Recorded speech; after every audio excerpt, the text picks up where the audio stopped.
يهديهم ولهم عذاب أولئك هم الكافرون. Rahmetli bizim köylümüzdü. Aynı zamanda bizim yaşıtımızdı. Yani yaş farkı belki bir iki sene aramızda olabilir. Belki bir iki sene o bizden daha büyük olabilir. Ama işte köyde beraber yaşadık. Beraber oynuyorduk. Yalnız rahmetli daha sonra İmam Hatip okuluna, Mardin'de İmam Hatip okuluna başladı.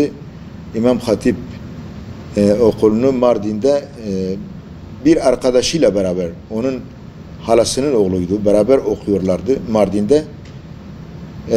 Ondan sonra o okula başladıktan sonra daha az birbirimizi görmeye başladık. Mesela haftada bir, 2 haftada bir, bazen ayda bir görüşüyorduk. Köye gelince işte onun amcasının oğlu bizim komşumuzdu. Komşumuz olduğu için o amcasına gelince biz de hep orada bulunuyorduk. Yani beraber işte birbirimizi hep böyle görüyorduk, konuşuyorduk, tanışıyorduk.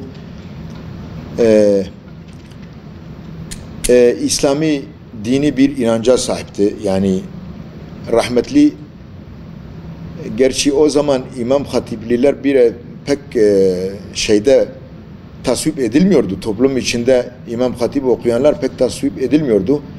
Ama gerçekten inançlı, Müslüman birisiydi. Hem kendi okuluna dikkat eder, hem de o zaman gençlerle, daha yani genç dediğim yani 16, 15, 16 yaşlarındaki çocuklarla ilgileniyordu köyde. Ben de şahsen onlardan biriydim. Hatta bunu diyebilirim. Benim yani böyle Arapça okumama vesile olan, benim böyle dini bir inanca sahip olmam diyebilirim ki onun sayesinde oldu. Yani rahmetli bizimle çok ilgileniyordu. Köye gelince mutlaka bizi görür. İşte bazı romanlar vardı. O zaman bize veriyordu. O romanları bize okutuyordu. Şehit Hasan el-Benna rahmetlinin risaleleri vardı. O risaleleri bize veriyordu. Biz de okuyup tekrar ona veriyorduk. Ondan sonra biz de artık kitap almaya alıştık.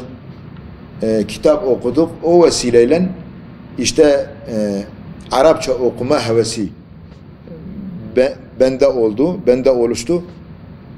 O sayede ben de artık gittim, medreselerde okudum. Rahmetlinin hayatı yani gerçekten dolu birisiydi, gerçekten inançlı birisiydi. Yani İslami bir ahlaka sahipti. Rahmetli yani sadece benimle değil, başka çocuklarla, başka gençlerle ilgileniyordu. Onun şehit olduğu zaman ben şahsen buralarda değildim. Yani ben o zaman Bursa'da bulunuyordum. Tabii ki biz o zaman telefonlar da yoktu. Sadece köyde bir telefon vardı. O da muhtarın evindeydi. O telefondan haber aldık, şehit olduğunu haber aldık. Gerçekten çok üzüldük o zaman. Allah rahmet eylesin.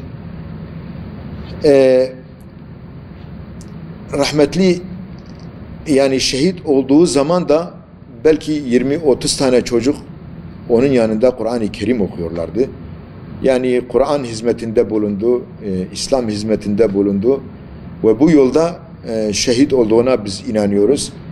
Gerçi sonradan hani bunu şehit edenler var ya, bunlar zaten kimi şehit ettilerse mutlaka ona bir suç buluyorlardı. Suç neydi? Sonradan biz bunu duyduk. Gerçi biz burada değildik.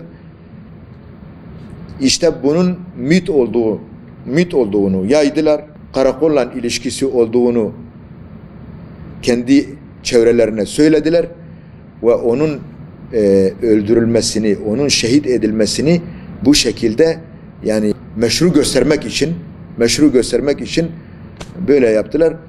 Halbuki onun yani ben şu anda kanaatim odur ve ben inanıyorum ki belki karakolun yolunu da bilmiyordu o adam. Zaten o zaman telefonlar da yoktu. Telefonlarla da yani birisini şikayet etme şansın yoktu. Yani birisi eğer şikayetçi olursa mutlaka onun karakola gidip gelmesi başkaları tarafından görünüyordu zaten.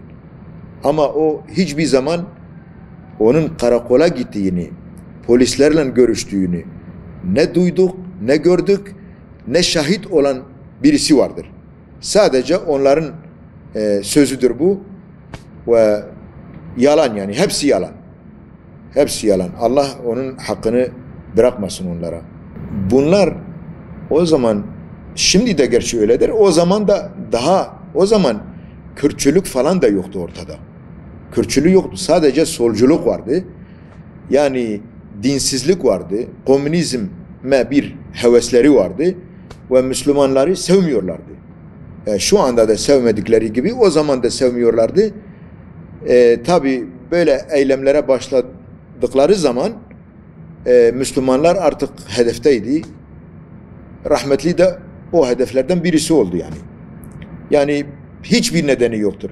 Nedeni sadece onun Müslüman olması, dindar olması, başka gençlerle ilgilenmesi onu bu yola götürdü yani.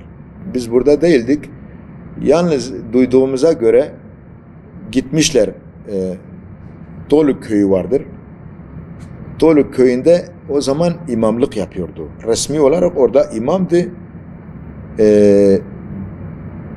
Bir de Molla Sabri de o zaman orada fahri olarak orada bulunuyordu, imamdı yani. İşte bizimle beraber falan yere kadar, falan eve gidelim. Bizimle beraber gelsin, bize evi göstersin.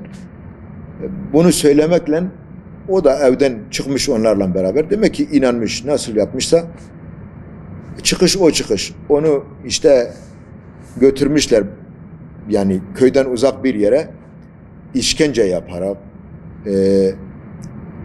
hatta bedeninin bir kısmını böyle açmışlardı, bıçaklarla açmışlardı. Yani çok kötü işkence yapmışlardı. Ve onu orada şehit edip yolun kenarına atmışlardı.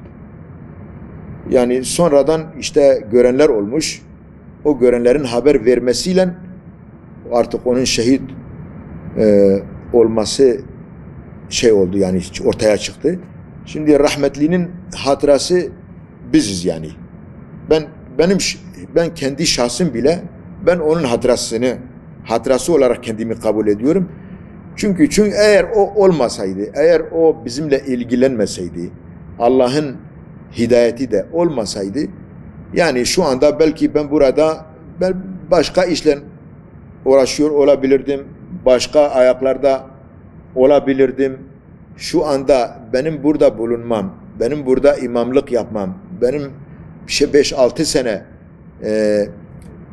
medreselerde bizim seydalarımızın yanında okumam bile onun bir eseri olarak ben kabul ediyorum.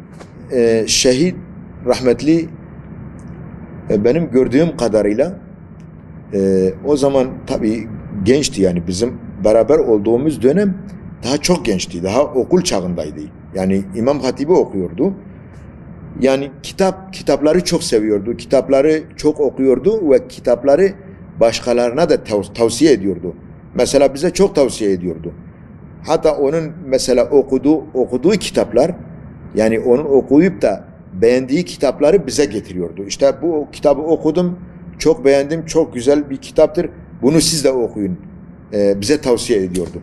28 yaşında yani daha genç. Daha ömrünün baharındaydı. Allah rahmet eylesin. Allah bizi onun da hayrından mahrum bırakmasın.